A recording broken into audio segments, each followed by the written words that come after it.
बिस्मिल्लाहिर्रहमानिर्रहीम। लाखों करोड़ों दरूद नबी अकरम सल्लल्लाहु अलैहि वसल्लम पर और उनकी औल पर।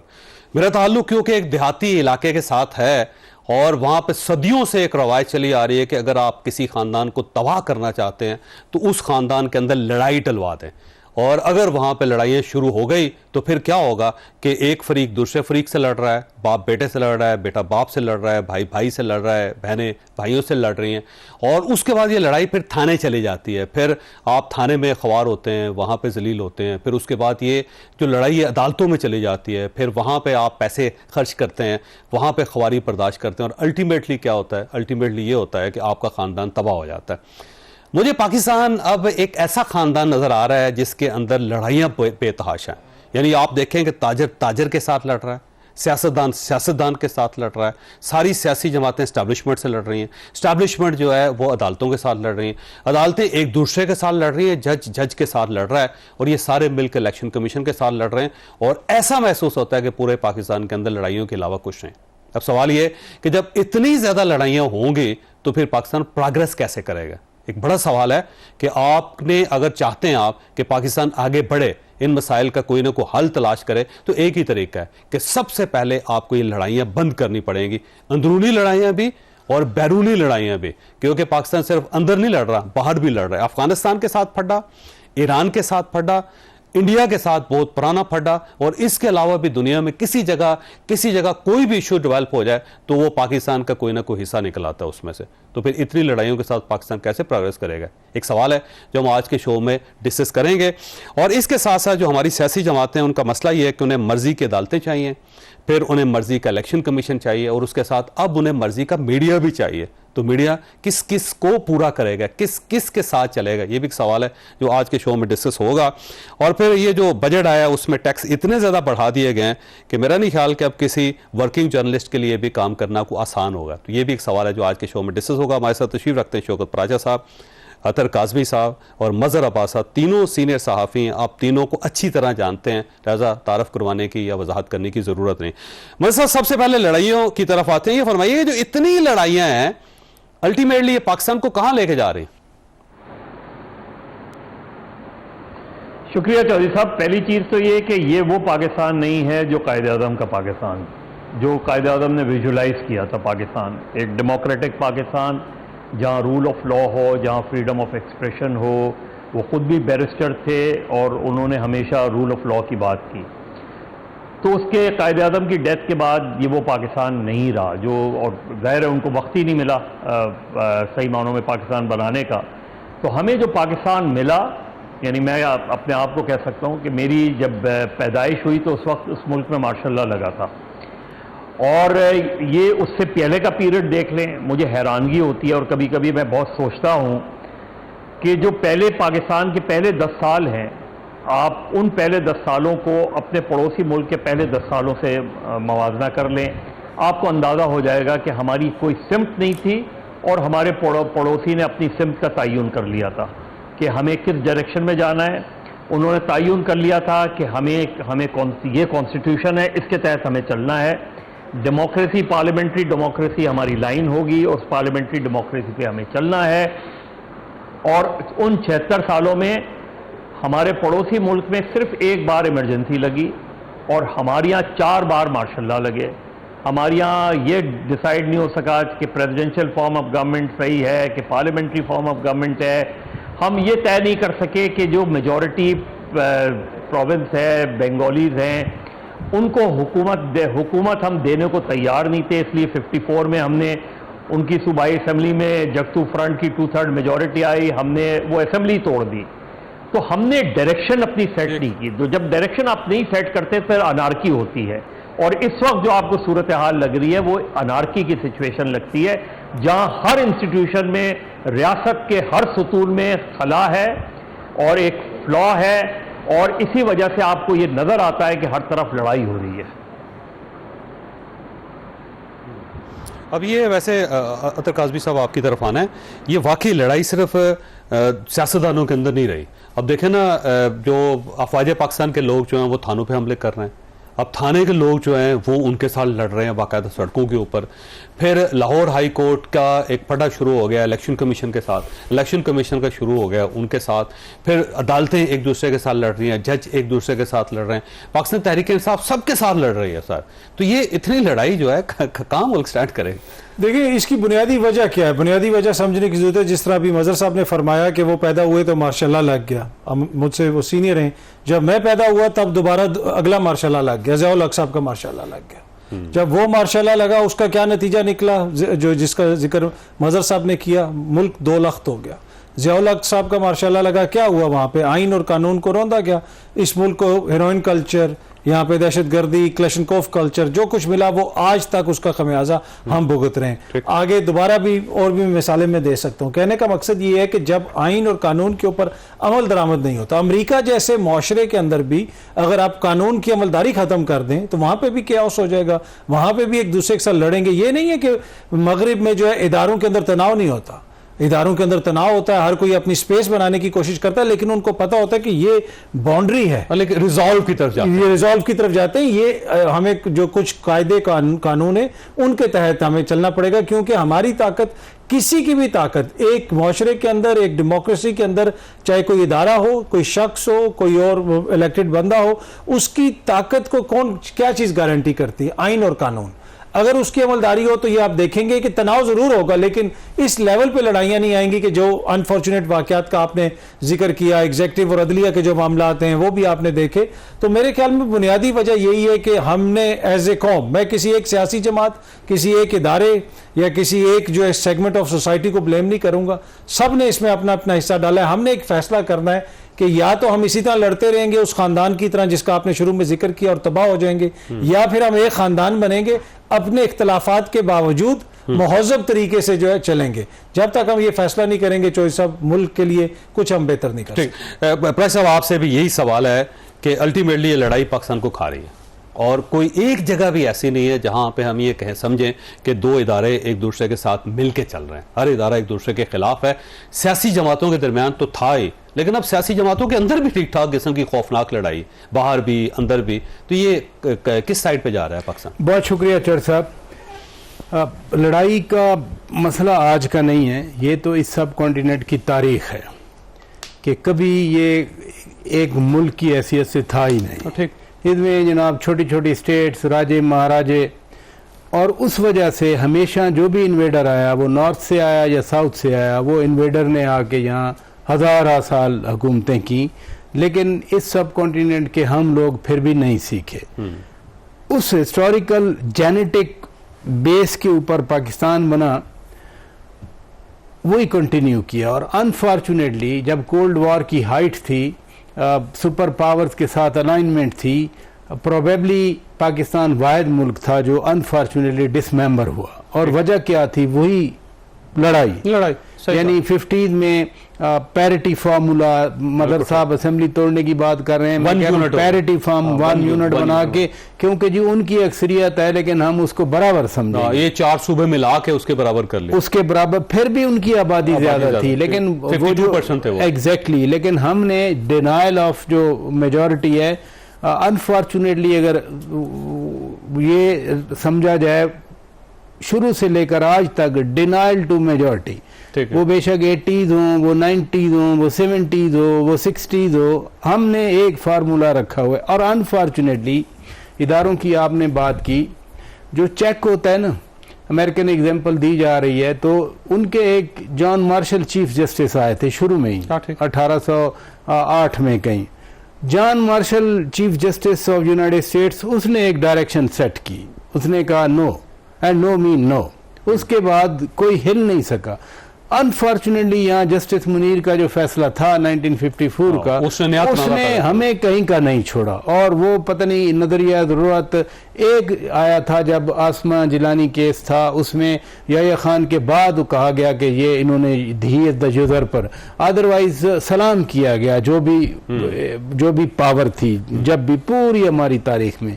तो इदारों का स्ट्रांग ना होना, आइन से तजावत करना, एक अजीब सी हम उस कश्मकश का शिकार रहे कि हमने कभी भी, वो बर्नार्ड शॉ ने कहा था कि we learn from history that we learn nothing from history.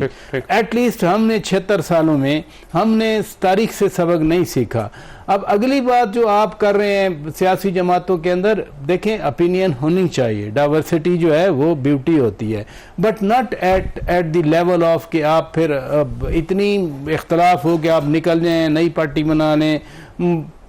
400 के करीब जमातें हैं जो रजिस्टर हैं, अब कितना वोट लेती हैं वो हम नहीं सोचते, सिर्फ 1.5 इंच की हम मस्जिद बना के बैठते हैं।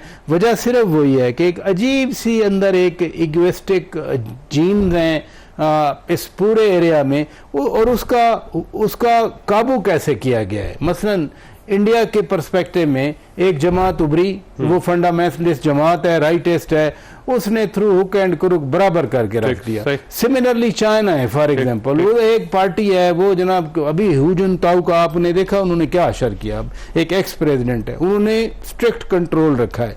यहाँ वो आता है जिसको हम फिर मार्शल लॉ कहते हैं, उससे इन्होंने 80s की एग्जाम्पल दी, MRD थी उस वक्त, जनरल मुशर्रफ के खिलाफ ARD थे। हम जमहूरियत की तरफ आ जाते हैं, जब जमहूरियत आती है तो हम फिर जमहूरियत जो है वो आगे नहीं बढ़ाते, जो प्रिंसिपल्स हैं डेमोक्रेटिक। सही बात है, वो कहते हैं जमहूरियत मांगते हैं, जमहूरियत देने के लिए तैयार। एग्जैक्टली पार्टियां जो सब कहते हैं जी हमारा जमहूरी हक है, लेकिन अगर उनसे पूछा जाए कि जनाब ये जो है एक बाप के बाद बेटा, बेटे के बाद बाप, और ये सारा जो सिलसिला चला रहा है, बंदियाती सिस्टम भी चलने देते हैं, बंदियाती सिस्टम भी चला, तो वो जमहूरियत जो है वो लेने के लिए तैयार होते हैं, देने के लिए तैयार नहीं। तो छोटी सी ब्रेक के बाद दोबारा प्रोग्राम में दोबारा खुशामदीद। मतलब साहब एक दूसरा मौजू है कि पाकिस्तान के अंदर ना मीडिया के ऊपर हर दौर में प्रेशर रहा है। कभी गवर्नमेंट का प्रेशर था, कभी स्टैब्लिशमेंट का प्रेशर था, अदलिया का प्रेशर आज भी है, लेकिन अब पॉलिटिकल पार्टीज का बड़ा प्रेशर है जी।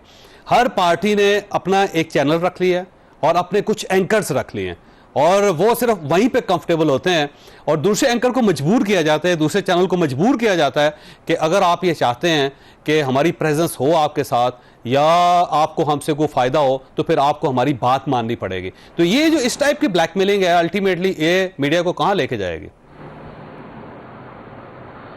देखिए चौधरी साहब, माफ कीजिएगा, ये जब इलेक्ट्रॉनिक मीडिया का दौर आया और फिर अब जाहिर है डिजिटल मीडिया, सोशल मीडिया, अगर आप इन दोनों अदवार को देखें तो आपकी सहाफत सुकड़कर सिर्फ तज्जियों पे रह गई है या टॉक शोज पे रह गई है। जर्नलिज्म सिर्फ टॉक शोज या तज्जियों का नाम नहीं है। जर्नलिज्म हार्डकोर जो रिपोर्टिंग का नाम भी है, जो डेस्क पर काम करते हैं वो भी आते हैं उसमें। लेकिन हमारी 2001 से आप आज तक का देख लें, इलेक्ट्रॉनिक मीडिया देख लें, आपकी पूरी media industry anchors driven industry बन गई है। अब उसके नतीजे में एक पोलराइजेशन हमें नजर आती है। उस पोलराइजेशन के नतीजे में कोई किसी ने एक पार्टी का, पहले भी पार्टी के लोग होते थे मीडिया के अंदर, बहुत से लोग होते थे जो पार्टी पेपर्स के साथ अटैच्ड होते थे। आप 70s में देख लें, चाहे एक तरफ मसावात होता था, दूसरी तरफ जसारत होता था, कहीं उर्दू डाइजेस्ट और जिंदगी होता था, तो दूसरी तरफ म्यार और अलफता होते थे। तो एक पॉलिटिकल बायज और पॉलिटिकल पोलराइजेशन उस वक्त भी थी, और मीडिया के लोग, जी वही मैं कह रहा हूं कि उसके साथ होते थे। आज चूंकि टेलीविजन की एक्सप्लोरेशन बहुत है और डिजिटल मीडिया की, अब पहले पार्टी पेपर्स पढ़े नहीं जाते थे। आज इलेक्ट्रॉनिक मीडिया और डिजिटल मीडिया में अगर आप किसी पार्टी के साथ अटैच्ड हैं तो आपकी अच्छी खासी फॉलोइंग होती है, आपको सब्सक्राइबर्स मिलते हैं, आपको रेटिंग्स मिलती है, उसके नतीजे में आपकी आमदनी भी होती है। अब ये जो चीज़ है, इसमें हम कहीं जर्नलिज्म खो गई है। हम उस लहर में चले गए हैं कि जहां हम जर्नलिज्म नहीं कर रहे, हम सिर्फ बैठ के तज्जिया कर देते हैं।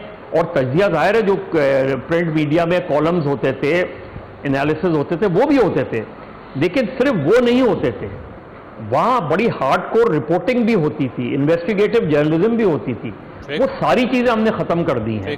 तो मेरा ख्याल है एक बहुत सीरियस, आज उसकी वजह क्या हुई, फिर पॉलिटिकल पार्टीज ने अपने मीडिया विंग्स बनाए और अब सोशल मीडिया सेल्स बना लिए। उस सोशल मीडिया सेल्स में और मीडिया सेल्स में बहुत से ऐसे लोग हैं जो आपकी प्रैक्टिकल जर्नलिज्म में भी हैं। अब मेरा एक पॉलिटिकल बायस तो हो सकता है, मेरा एक जर्नलिस्टिक बायस तो हो सकता है, लेकिन अगर मैं किसी पार्टी के साथ मुसलसल अटैच्ड हो जाऊंगा, कंप्लीटली अटैच्ड हो जाऊंगा, विच इज फाइन, लेकिन फिर मुझे ये बताना चाहिए, बोलना चाहिए कि मैं इस पार्टी के साथ हूं। उससे मुझे पता होगा भाई ये जसारत में काम करता है, जसारत की रिपोर्टिंग करता है, तो ठीक है, ये मसावात में काम करता है, मसावात की रिपोर्टिंग करता है, ये पीटीआई के साथ है, ये पीएमएलएन के साथ है, ये पीपल, लेकिन मैं कहूं ये कि मैं न्यूट्रल हूं और मैं वो नहीं हूं, तो फिर वो पॉलिटिकल पार्टीज उसके बारे में एक प्रोपेगेंडा करती हैं, दूसरी पार्टी दूसरे के बारे में। इससे हमने जर्नलिज्म को बहुत ज्यादा नुकसान पहुंचा रहे हैं हम, और इस चीज को बड़ी सीरियसली देखने की जरूरत है। और अल्टीमेटली उसका देखें, कहते हैं कि सहाफत को नुकसान होता है, जमहूरियत को नुकसान होता है, जमहूरियत को नुकसान होता है, माशरे का नुकसान होता है, क्योंकि फिर ये एक विशियस सर्कल है जिसके अंदर पूरी सोसाइटी फंसती चली जाती है। अदर काजमी साहब आपकी तरफ आना, ये सिर्फ फरमाइएगा कि मेरा जो अब तक तजर्बा है ना जर्नलिज्म का, वो ये है कि हर पार्टी के दो फेस हैं। एक फेस ये है कि अगर तू ऑपोजिशन में, वो एक फ्री मीडिया चाहते, वो ये कहती है कि इंडिपेंडेंट मीडिया होना चाहिए और उसे इजाज़त होनी चाहिए कि अगर इमरान खान साहब जेल के अंदर भी हैं तो जाएं, उनके ख्यालात का इजहार करें, और मियां नवाज शरीफ साहब जो है ना उनके खिलाफ भी बात करें, उनकी हमायत में भी बात करें। लेकिन जब वो गवर्नमेंट में आ जाती है तो उसका व्यू मुख्तलिफ हो जाता है। मसलन पीका का कानून है, पाकिस्तान तहरीक इंसाफ के दौर में बना था, और उस वक्त जो वर्जन था पाकिस्तान तहरीक इंसाफ को आपके सामने। आज अगर हत्या इज़्ज़त का एक कानून बन गया पंजाब में तो पाकिस्तान तहरीक इंसाफ का दूसरा मौक़िफ़, उससे पहले मरियम नवाज साहबा का मौक़िफ़ मुख्तलिफ था, पीपल्स पार्टी का मुख्तलिफ था। तो ये जो एक पोलराइजेशन इस टाइप की है ना, उसने भी जर्नलिज्म की मत मार दी। जी मैं काफ़ी हद तक एग्री करता हूं। जिस तरह अभी अगर तहरीक इंसाफ वाले बहुत सारे मामलात में कहते हैं कि जी मीडिया पे ये बोलने नहीं दिया जा रहा, मीडिया पे वो बोलने नहीं दिया जा रहा, उस वक्त जब इनकी अपनी हुकूमत थी, मीडिया रेगुलेटरी अथॉरिटी आ रही थी, ये उसको भी डिफेंड करते थे। पीका कानून में जो तब्दीली की गई उसको भी डिफेंड करते थे और कहते थे जनाब अगर आर्मी चीफ के खिलाफ कोई बोलेगा तो ये गद्दार है, ये बाकायदा उनकी क़यादत कहती थी। और अब वो खुदा न खास्ता किस किस्म की हरकतें कर रहे हैं वो भी आपके सामने कहते हैं। ये तो डेमोक्रेटिक राइट है कि हमारे हर इदारे से पूछें। तो इशू वही है कि जब आप हुकूमत में हो, जब आपके पास पावर हो, उस वक्त आपका क्या है। उस दौर में शहबाज शरीफ साहब जाके सहाफियों के साथ कैंप में जमीन पे बैठते थे, मरियम औरंगजेब साहिबा जाती थी, मरियम नवाज शरीफ साहिबा जाती थी, लेकिन आज वो हत्या इज्जत के बिल लेके आ रहे हैं, आज वो फायर वॉल लेके आ रहे हैं, और कल जब ये दोबारा ऑपोजिशन में होंगे तो यकीन कीजिए ये फिर ये कहेंगे कि जनाब फायर वॉल तोड़ रहे होंगे और फिर जमीन पे बैठे होंगे। तो ये एक बड़ा अलमिया जिससे हम सीखते नहीं है। और दूसरा जो जर्नलिज्म को यहाँ पे एक हुआ है कि प्रिंट की हद तक ना अभी भी अगर आपने डिटेल स्टोरी पढ़नी हो ना तो आपको सुबह उठ के 2-3 न्यूज़पेपर पढ़ने पड़े। सही बात, जो आपको डिटेल मीडिया में तो हो ये गया है कि ब्रेकिंग न्यूज। अब मैं एक बैनुल-अक़वामी इदारे के साथ था, मैं आपको छोटी सी मिसाल देता हूं। मैंने एक स्टोरी 28 नवंबर को कंप्लीट करके सब कुछ कर दिया, और वो स्टोरी जो है छपी जो है अगले साल की 13 जनवरी को, मतलब 2 महीने तकरीबन उसको लगे, स्क्रूटनी होती रही, चेक होती रही, हम खुद रिसर्च करते रहे क्या इलेक्ट्रॉनिक मीडिया का मॉडल जो है वो सहाफियों को ये टाइम देता है। वो सोशल मीडिया का तो इससे ज्यादा खौफनाक है। सोशल मीडिया कान में किसी ने फूंक मार दी, आपने कैमरा से फूंक, जी इधर से फूंक आती है, दूसरी तरफ से कैमरा, अभी खबर आई है, अभी खबर तो मसला ऐसी खौफनाक खबर होती है जिसका तो ना सिर होता है ना पांव होता है। तो मेरे ख्याल में हमने सहाफियों के साथ भी ज्यादती की है। जिस तरह का इकोनॉमिक मॉडल है, सहाफियों ने सर्वाइव करना है, अपने फैमिलीज को पालना है, तो इसी उन्होंने ऑपरेट करना है। आप किसी भी सहाफी को मौका दें, यकीन कीजिए वो कहेगा कि मुझे आप तनख्वाह मिल रही हो, मैं 1 हफ्ता 2 हफ्ता एक स्टोरी पे काम करूंगा और बेहतरीन स्टोरी लेके आऊंगा। लेकिन क्या ये मॉडल उनको इस चीज की इजाजत देता है? तो मेरे ख्याल में सहाफत के साथ जो जुल्म हुआ है, जहां पे सहाफियों का मीडिया का अपना कसूर है, वहां पे जिस तरह का इकोनॉमिक मॉडल बन गया है उसका भी एक बड़ा किरदार। अच्छा भाई साहब, वैसे मर्जी की अदालतें चाहिए, सबको मर्जी का इलेक्शन कमीशन चाहिए, मर्जी की एस्टैब्लिशमेंट चाहिए, और उसके साथ मर्जी का मीडिया भी चाहिए। वैसे एक अजीब सी बात है, तो ये मीडिया कितने लोगों की मर्जी को सर्व कर सकता है? मीडिया सर्व करे ना करे, सब मीडिया पे चढ़ाई जरूर करते हैं। यानी अगर अलाइनमेंट के इस दौर में खबर ठीक है लेकिन उस पे भी चढ़ाई हो जाए, हाँ, वो बाद में सच्ची साबित हो जाते हैं। नहीं, उनको भी पता होता है कि खबर ठीक है। और अलाइनमेंट के इस दौर में जो आप बात कर रहे हैं कि हर पॉलिटिकल पार्टी चाहती है कि आइडेंटिफाइड उसका साथी हो मीडिया, तो जो प्रोफेशनल्स कोशिश करते हैं कि वो किसी के माउथ आर्गन न बने, उनको हर तरफ से गाली पड़ती है। वो न्यूट्रल है ना, न्यूट्रल है तो वो बात हुई है, सारी पार्टियां नाराज नहीं, बात हुई है कि न्यूट्रल तो जानवर होता है। जब ये फिलॉसफी आ जाए माशरे में कि आपने न्यूट्रल नहीं रहना। Neutral necessary in my perspective as a media person mean professional, कि जो हमारी प्रोफेशनल परसूट्स हैं, जिम्मेदारियाँ, हम उनको सामने रखें, न कि फ़लाँ खुश हो रहा है फ़लाँ नाराज़ हो रहा है। अब दूसरी बात, हर दौर का एक कल्चर बनता है। आपने हुकूमतों की बात की, पीटीआई, नून लीग, 2008-2013 का हमने जरदारी दौर भी देखा है। आप भी वो सदर हैं, लेकिन उस वक्त वो सदर एग्जेक्टिव वाली पावर के साथ थे। सारा सारा दिन शाम गरीबा पड़ी जाती थी उस वक्त बैठ के, उन्होंने तो टॉलरेट किया। खुद पैराडॉक्सिकल सिचुएशन है कि जनरल मुशर्रफ ने टॉलरेट किया। ये जो मुंह को खून लगा सबके मुंह को इस पार्शियलिटी का या गैर जिम्मेदारी का, वो तो जनरल परवेज मुशर्रफ के खिलाफ लगा। जनरल परवेज मुशर्रफ डिक्टेटर थे, वो जनरल थे, मुल्क में जमहूरियत नहीं थी, लेकिन सबको बोलने का मौका था, वो कुव्वत बर्दाश्त भी थी और सब बोलते थे। ये भी नहीं है कि ये इलेक्ट्रॉनिक मीडिया आए उनके दौर में। ये वो तल्ख सच है जो सहाफी बहुत कम बोलते हैं कि जितनी आजादी नहीं, मैं कह रहा हूँ, मैं तो उस वक्त रिपोर्टर था, एंकर तो मैं बाद में बना। मैं रिपोर्टर था। कौन सी ऐसी खबर है जो मैंने लिखी हो और मुझे किसी ने कुछ कहा हो कि क्यों लिखी गई है? हाँ, अगर किसी को कुछ कहा गया तो गलत खबरों पे कहा गया। मैं तो और तरह का जर्नलिस्ट हूँ, मेरे पास डॉक्यूमेंट्स होते हैं, या मैं देख के फिर मैं खबर देता हूँ, और मैं बड़ी सेंसिटिव भी खबरें देता रहा हूँ। लेकिन कभी किसी ने कोई सिमिलर, वो आसिफ अली जरदारी साहब के दौर में भी था कि मैंने शाम गरीबा की बात की, आप समझ गए होंगे। लेकिन वो सुबह लगते थे कि जी आज हुकूमत गई, 9 बजे खत्म करके उठते थे, खत्म नहीं, 9-10 बजे 11 बजे शो खत्म वो। लेकिन उसके बाद ना, जब एक बाकायदा कोई प्लान बना कि नहीं हमने इसको हटाना है, इसको रखना है, उसमें आके ये सारी चीजें, जिनको हम कहते हैं ना पैराशूटर आ गए, पैराट्रूपर आ गए, पैराट्रूपर ने आके, अब भी तो देखे ना, आप जेन्युइन जर्नलिस्ट हैं, कादमी साहब ने खुद काम किया है बैनुल अक़वामी इदारे में। अच्छा, मदर अब्बास साहब हमारे उस्तादों की हैसियत रखते हैं, जो वाकई जेन्युइन जर्नलिस्ट हैं, जो जर्नलिज्म में ही आगे आए हैं, उन्हीं के कंसर्न है। बाकी आज के किसी बंदे को बुला ले, मजा ले, वो कहेंगे कि नहीं, जो मैं हूं बस मैं हूं, और बैकग्राउंड से वाकिफ नहीं होते ना। यहाँ मैं एक छोटा सा वाकया बयान करके ब्रेक लूंगा। मदर साहब, ये मलिक मराज खालिद साहब थे, आपको याद होगा कि वो एक यूनिवर्सिटी है, उसके वो रेक्टर भी रहे हैं इस्लामाबाद के अंदर। तो एक बार उस यूनिवर्सिटी से रिलेटेड मैंने एक कॉलम लिखा था, और मलिक साहब ने मुझे फ़ोन किया। फ़ोन करके उन्होंने कहा कि यार आप बेटा मेरे पास आओ, मैं आपके साथ गुफ्तगू करना चाहता हूँ। मैं उनके दफ्तर चला गया। दफ्तर जाके उन्होंने मुझे अपनी गाड़ी में बिठाया, गाड़ी में बिठा के अपने कैंपस में ले गए। ले जाकर उन्होंने कहा कि यार जो आप बात कर रहे हो वो यहाँ पे है ही नहीं, आप देख लो। मैंने लिखा था कि ये जो बोस्निया से लोग आए हैं उनको यूनिवर्सिटी के कैंपस के अंदर ठहरा दिए। उसने यह पूरा कैंपस देखो, ये बिल्कुल टोटल खबर गलत है। तो बड़े प्यार से उन्होंने मुझे समझाया, और मैंने उनसे कहा जी मैं इसकी वजाहत कर देता हूँ। उन्होंने कहा नहीं, वजाहत की कोई ज़रूरत नहीं, मैं तुम्हें सिर्फ ये साबित करना चाहता हूँ कि तुम्हारे फैक्ट्स गलत हैं। तो एक साइड से ना जो पुराने सियासतदान थे वो किसी को अपना दुश्मन ही बनाते थे, वो उसके फैक्ट्स क्लियर करते थे। लेकिन अब वो वक्त नहीं है। अब लोग आपको फैक्ट्स नहीं देते, आपके साथ राब्ता नहीं करते, अपना व्यू नहीं देते। जब आपके पास दूसरे लोगों का व्यू नहीं होगा तो फिर इम्पार्शियलिटी कैसे क्रिएट होगी? मदर साहब, छोटी सी ब्रेक, और ब्रेक के बाद दोबारा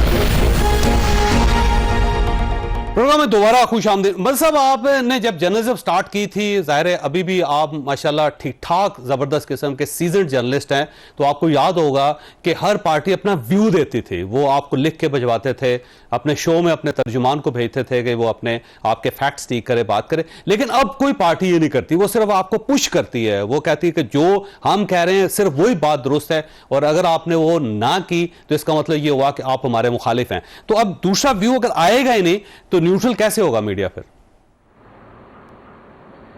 देखिए, यही सबसे बड़ी प्रॉब्लम है चौधरी साहब। एक तो कि मीडिया के अंदर से का प्रोफेशनलिज्म ख़त्म हो गया है, जिसकी एक बड़ी वजह मैं समझता हूँ कि एडिटर का इंस्टीट्यूशन ना होना है।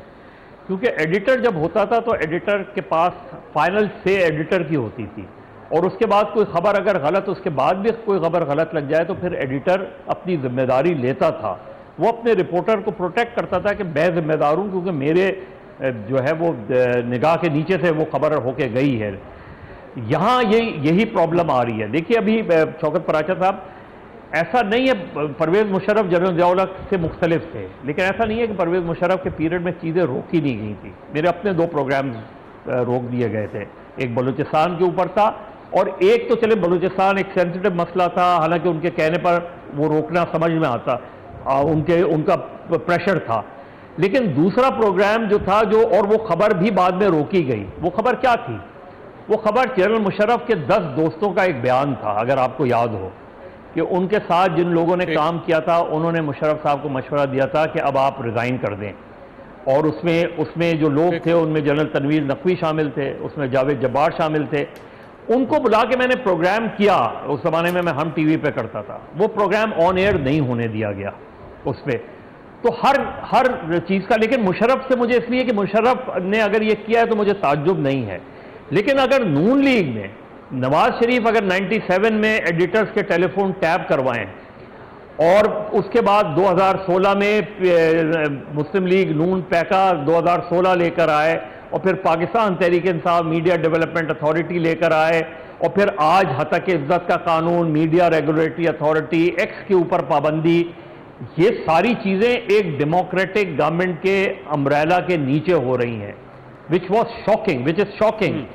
दूसरी बात यह कि प्रॉब्लम जहां हमें आ रही है, वो जिस तरह अभी आपने कहा कि चूंकि अगर मैंने एक पॉलिटिकल इतनी बायस पोजीशन ले ली है तो मैं कभी भी दूसरी पार्टी का अगर ओपिनियन लेना चाहूंगा तो दूसरी पार्टी मुझे नहीं देगी, इसलिए कि मैंने अपनी आइडेंटिफिकेशन जो है वो एक पार्टी के साथ अटैच कर ली है। तो वो तो ये कहेंगे कि यार आप मुझे टीवी टॉक शोज में बुला रहे हैं, आप तो खुद पार्टी हैं और आप अपनी पार्टी के साथ एक और पार्टी के आदमी को बुला रहे हैं। तो मेरा ख्याल है जर्नलिस्टों के लिए ये बहुत ज़रूरी है एंकर, बिल्कुल आप पोजीशन लें, एक पोजीशन पे खड़े रहें लेकिन दूसरे पॉइंट ऑफ व्यू के आए बगैर आप कभी भी एक बेहतर रिपोर्ट नहीं कर सकते। इसीलिए आज का मसला इंफॉर्मेशन है, मिस इन्फॉर्मेशन है और डिसइंफॉर्मेशन है। बिल्कुल सही बात। अगर गाजी साहब, अब आप ज़ाहिर है खुद आप शो करते हैं तो आपको भी ज़ाहिर है रोज़ाना की बुनियाद पे प्रेशर्स फेस करने पड़ते हैं और स्पेशली ज़ाहिर है इस्टेब्लिशमेंट की तरफ से, ज़ाहिर है स्टेट की तरफ से भी होते हैं, अदलिया की तरफ से भी होते हैं। अदलिया ने अपना ज़ाहिर है बहुत सारे मामला खोल लिए हुए हैं और साथ साथ पोलिटिकल पार्टीज़ की तरफ से भी होते हैं। तो अब ये बताएं कि इस सारी सिनेरियो के अंदर एक जानदार सहाफ़त कैसे मुमकिन है?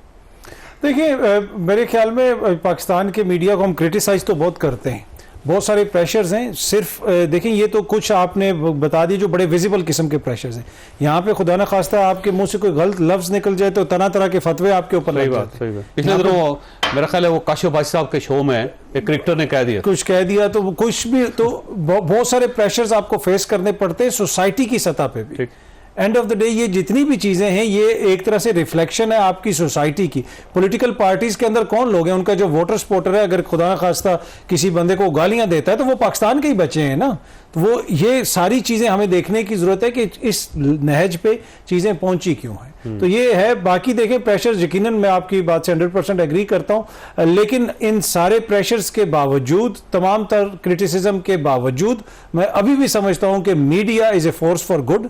इसमें बहुत सारा अच्छा काम हो रहा है, जहां पे बहुत सारी चीजें जो बिल्कुल जायज क्रिटिसिज्म है। हम खुदा न खास्ता ये बिल्कुल नहीं कह रहे कि हमें कोई खराबी नहीं है, लेकिन इस मुआशरे के अंदर जिस तरीके से मीडिया ऑपरेट कर रहा है और आज जो बहुत सारी इस्लाह हुई है मुआशरे की, उसमें भी मीडिया का किरदार है। छोटा सा मैं आपको एक छोटा सा बिल्कुल वाकया बता दूं। जनरल परवेज मुशर्रफ जब आखिरी दिनों में मुल्क से वो पहले जाने वाले थे और उनके, आपको याद हो, काफिला मुड़ा था और वो सारी चीजें, तो वो अपने फार्म हाउस पे एक तरह से उस वक्त हाउस अरेस्ट मासूर थे, बिल्कुल मासूर थे। तो मैं उनसे मिलने गया, मैं बाहर से ही आया हुआ था उस वक्त, मैं किसी मीडिया की ऑर्गेनाइजेशन के साथ था, मैं प्राइवेट, मैंने उनसे मीटिंग करने गया।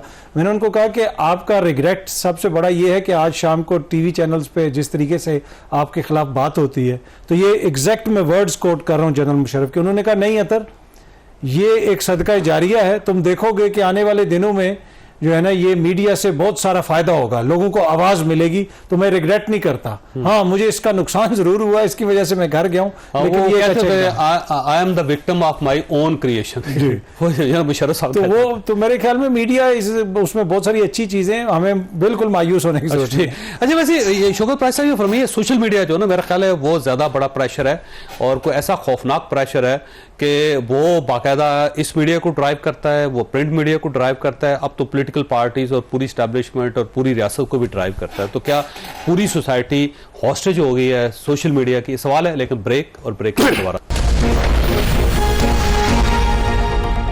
प्रोग्राम में दोबारा खुश आमदीद। वैसे प्राचा साहब ये फरमाइए, सोशल मीडिया ऐसा लगता है ड्राइविंग फोर्स है, वो पूरी सोसाइटी को ड्राइव कर रही है, और किसी आलम दीन के खिलाफ अगर हो जाए तो उससे माफ़ी मांगनी पड़ जाती है, किसी एंकर के खिलाफ हो जाए उससे माफ़ी मांगनी पड़ती है, पॉलिटिकल पार्टीज रोज़ाना माफ़ी मांगते हैं। तो ये सोसाइटी मेरा ख्याल है अब गुलाम बन चुकी है सोशल मीडिया की।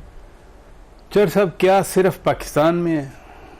ज़्यादा पाकिस्तान में है वैसे, मतलब है ट्विटर हमने ईजाद किया है, फेसबुक हमने ईजाद किया है, बाहर बड़ा ठीक चल रहा है, यूट्यूब हमने ईजाद किया है। जर साहब हर जगह, मसलन अभी मैं इजिप्ट गया हुआ था, वहाँ भी उनकी मीडिया अथॉरिटी है, उनसे मुलाकात हुई तो वो भी यही कह रहे थे कि this social media is very dangerous thing. अच्छा, वो भी रोना पीटना उधर यही चल रहा है। अच्छा, आप चाइना ने तो बंद किया हुआ है, लेकिन यूनाइटेड स्टेट्स में ट्रंप का ट्विटर बंद करना पड़ा, ठीक है।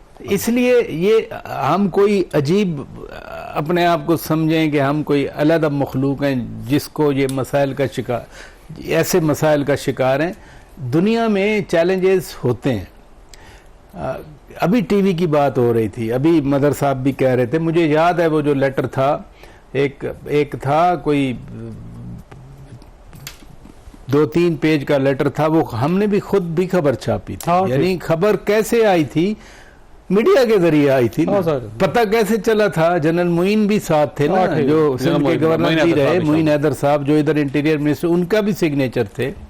मुझे इसलिए याद है जनरल मुइन हैदर साहब का नाम कि वो जनरल मुशर्रफ ने जिक्र भी किया था कि यार आप तो कराची से हैं, इसलिए मेरे उस्ताद भी ऐसे ही वो उस लेटर में उन्होंने, मुझे अच्छी तरह याद है, उन्होंने कहा था आप यूनिफॉर्म उतारें, आप यूनिफॉर्म उतारने की बात की, जो परवेज इलाही कहते थे कि नहीं हम 10 साल भी रखेंगे।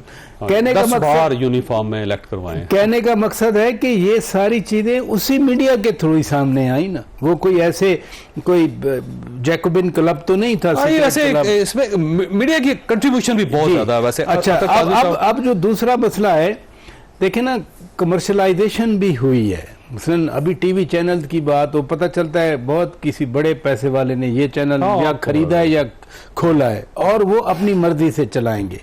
तीसरी अहम बात यह है कि क्यों वो पॉइंट ऑफ व्यू दें जब उनको पता है कि फला एंकर उनका है, वो उसके जरिए अपना पर्सपेक्टिव दे देंगे। मल्टीपल फैक्टर्स ने आके ये कॉम्प्लिकेशन पैदा की है। बट मैं फिर कहूँगा कि ऐसा भी नहीं कि मायूसी हो या हम इसको इतना बड़ा खतरा महसूस करें। कम अज कम वो कहते हैं जी कि वीडियो क्यों बनी है, ऐसी नाजेबा क्यों वीडियो बनी? जब आप ऐसी हरकत कर रहे थे, आपको उस वक्त नहीं आया? आपको शर्म आनी चाहिए, आपको शर्म आनी चाहिए था ना ऐसी हरकत करते। अच्छा, वैसे काज़मी साहब, ये 45% टैक्स के साथ क्या सोसाइटी चल सकती है? यानी वो लोग जो पहले ही टैक्स दे रहे हैं उनको मजीद निचोड़ा जा रहा है। मतलब गन्ना है, उसे रस निकाल लिया आपने, लेकिन फिर आपने सोचा नहीं जो पोक है उसको दोबारा रगड़ा लगाना चाहिए। देखिए, टैक्स देने में किसी को कोई जो है ना नहीं होना चाहिए, किसी किस्म का उनको हिचकिचाना नहीं चाहिए, लेकिन इशू ये है कि उसके लिए इनकम का होना भी बड़ा जरूरी है। जो मेरे लिए जो बहुत प्रॉब्लमेटिक चीज़ है कि इनकम किस तरह इंक्रीज की जाएगी, उसका जिक्र नहीं हो रहा। मेरी आधे से ज़्यादा उम्र मगरिब में गुजरी है और वहाँ पे भी बहुत ज़्यादा टैक्स होता है, तनख्वाह से कट के आता है, लेकिन उसकी जगह पे जो चीज़ें आपको जो मराद दी जाती हैं, फिर इनकम की जो आपके इंक्रीज होती है, जो अपॉर्चुनिटीज़ हैं आपको, तो मेरे ख्याल में हुकूमत को कॉन्सेंट्रेट करना चाहिए कि लोगों की इनकम में इजाफा, इकोनॉमी को किस तरह फ्लरिश करना है। ये जो टैक्स है ये बाय प्रोडक्ट है। यहाँ पे इस तरह लग रहा है पूरी बहस से कि जैसे जो टैक्स है उससे मुल्क के मसाइल हल होंगे। नहीं, इनकम इंक्रीज होगी, फिर सब लोग टैक्स नेट में आएंगे। ये एक बाय प्रोडक्ट है, ये दी प्रोडक्ट नहीं है जिससे मसाइल हल होंगे। आमदनी होगी तो टैक्स भी आ जाएगा, होगी तो टैक्स खुद ही आएगा, और अगर आमदनी नहीं होगी तो टैक्स कैसे आएगा?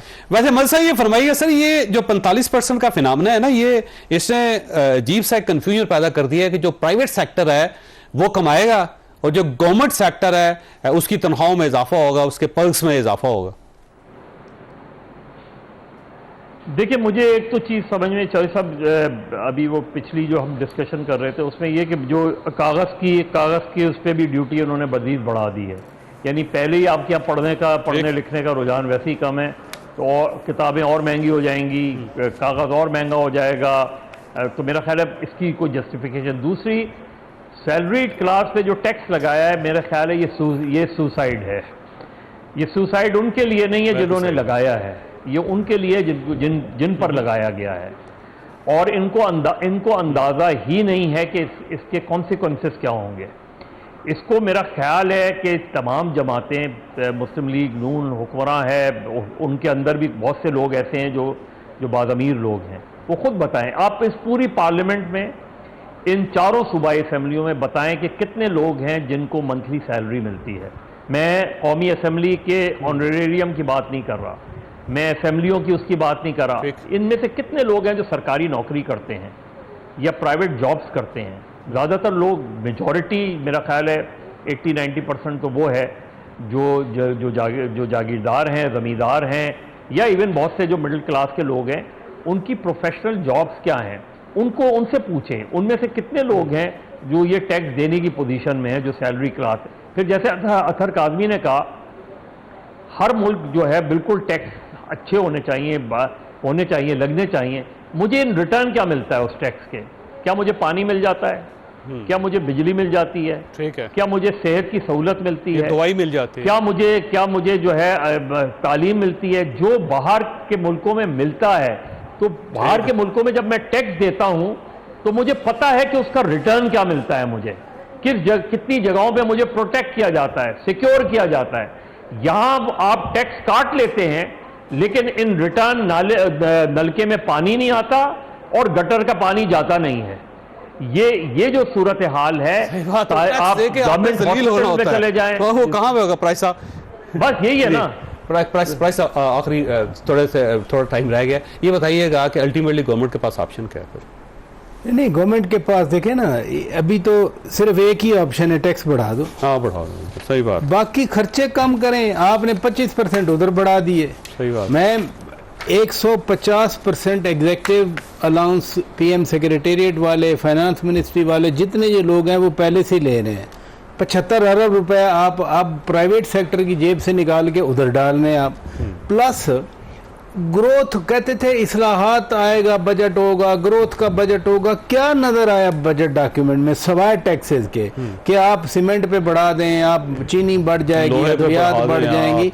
कहाँ आपकी ग्रोथ स्ट्रेटेजी हमें नजर आ रही है? आपके तो अपने इत्तेहादी जो हैं, औरंगजेब साहब तो सियासतदान नहीं है, वो तो फिर बड़ी गाड़ी में बैठ के फिर बैंक के किसी सरबराह के पास भुगतना पड़ेगा मुस्लिम लीग नून को। सही बात। और 1 जुलाई के बाद जब 20 रुपए और पेट्रोलियम लवाई लगेगी तो पता चले चीजें कहाँ जाती हैं। ज़ाहिर सफर जो है वो आवाम करेगी और सियासी जमातें करेगी। ख्वासत मसीह जी, अल्लाह ताला आप और आपके अहल खाना को हर किस्म की मुसीबत से महफूज रखे।